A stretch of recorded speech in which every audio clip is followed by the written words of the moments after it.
and the Australian way of life against people who would attack and destroy all that we have created here.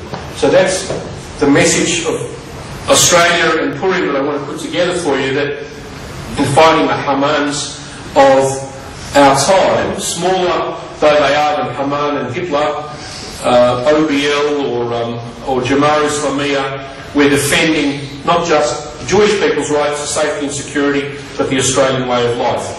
Chag Sameach to you, and congratulations to Chabad for continuing to organise this.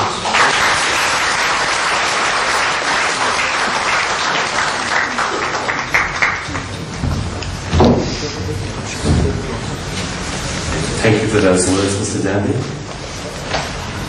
Mr. Shine, welcome. We'd now like to call upon the Mayor of Melbourne, the Lord Mayor, Mr. John Sir.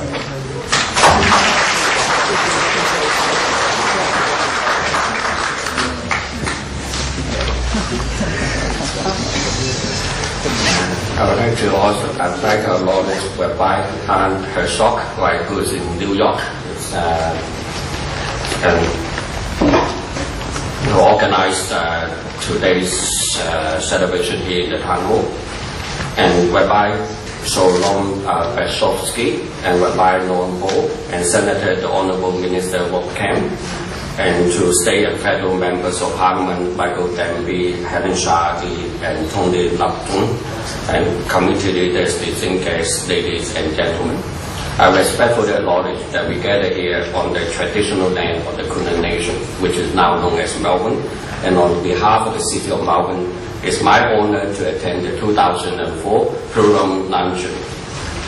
I'm pleased that once again we can share the celebration of Purim at the city's heart in Melbourne's town hall. For 7 years, the Chabad of Melbourne CBD has provided a welcome service, not only the Jewish community of our city, but to the broader community of Melbourne. Purim and other celebrations, such as the Hanukkah, are important religious events. Purim's message of unity and harmony is as relevant today as it was thousands of years ago, and it is a message that all Melbournians can relate to. The moving traditional ceremonies offer light and happiness, providing inspiration to the people of our city.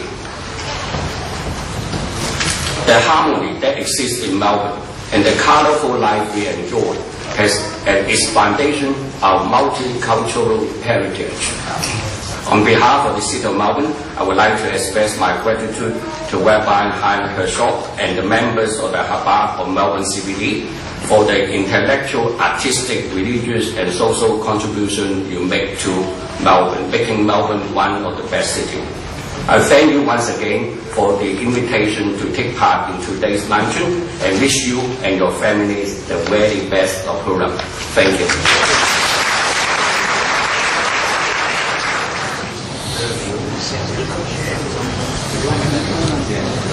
Mrs. Shardy, just in time. Thank you. Mr. John Sir. We're privileged to have with us once again Mrs. Helen Shardy, member for Caulfield and the Shadow Minister for Community Services and Housing. I think it's your 7th year? All right. 7 is a very special number in the Jewish tradition. So we're very lucky to have you once again. And in the Jewish tradition, once you're here 3 times, you must continue coming. So Mr. Danby and the Lord Mayor as well. So that's it, you're stuck. Anyway, without any further ado, please welcome Mrs. Helen Shardy.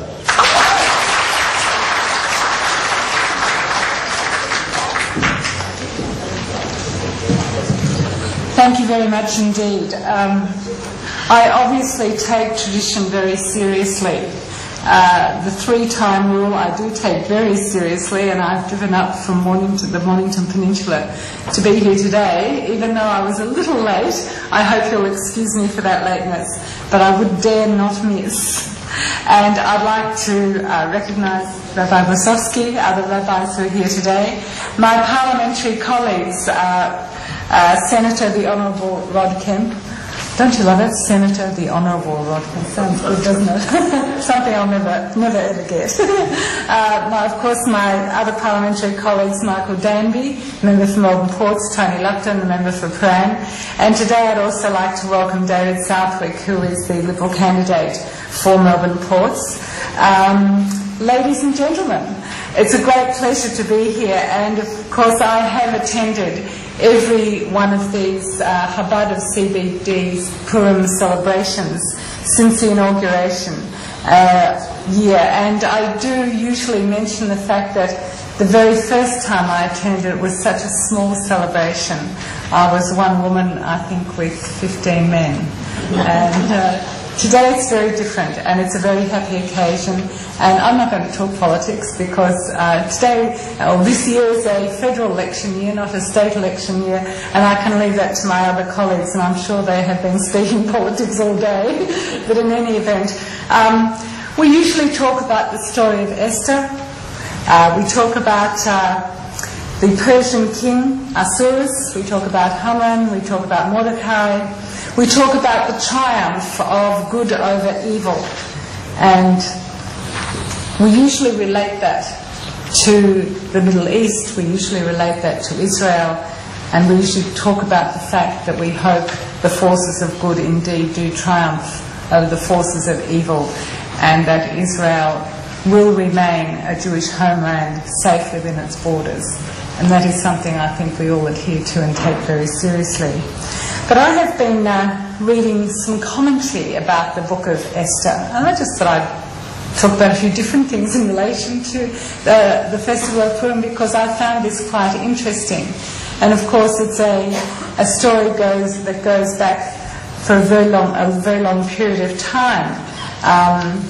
Some say to between 300 and 400 BCE. And some of the commentary I was reading was talking about the fact that within this story there are some very authentic historical elements. And for instance, the Hebrew name Ahasuerus, which is the same in meaning as the Persian name Xerxes. Another example is within the story is the extent of the empire, the Persian Empire, which went from India to Ethiopia. The story also has some historical elements in relation to the Winter Palace of the then king and his princely advisors. I believe there were 7 of them.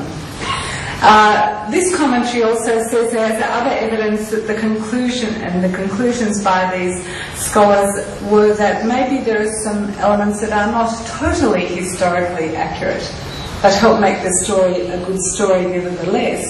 And one of those may well be, although I would stand to be corrected, may well be the story that says that there was a feast day that lasted 180 days.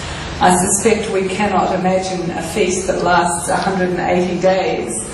We'll all be exhausted after a couple, I think. Other scholars talk about other themes within the book of Esther, and one asserts that the theme of reversal is the central theme of this entire story. And I'll give you a couple of examples. The early chapters of the book of Esther lead one to believe that Haman will be successful in annihilating the Jews. But then there's a turning point, isn't there, in the story, after which all the previous negative events are reversed in favour of the Jews, leading to the demise of Haman and the thwarting of his outrageous plot.